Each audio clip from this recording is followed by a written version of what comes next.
মানবিক কাজ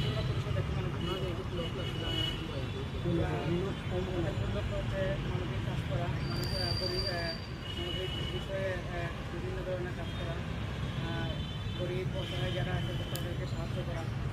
এক কথায় হচ্ছে বাংলাদেশ শ্রমিক ব্লাড ডোনার পরিষদ একটি মানবিক সংগঠন। আমাদের মূল লক্ষ্য হচ্ছে মানবিক নিয়ে কাজ করা। আমাদের উচিত আমাদের যে আমরা সবসময় যেন আমরা মানবিক কাজ করতে পারি এবং ব্লাড নিয়ে কাজ করতে পারি। আমরা চেষ্টা করব ব্লাড নিয়ে কাজ করতে পারি এবং যে খেয়াল করবো আমরা নিজেরা যদি ম্যানেজ করে দিতে না পারি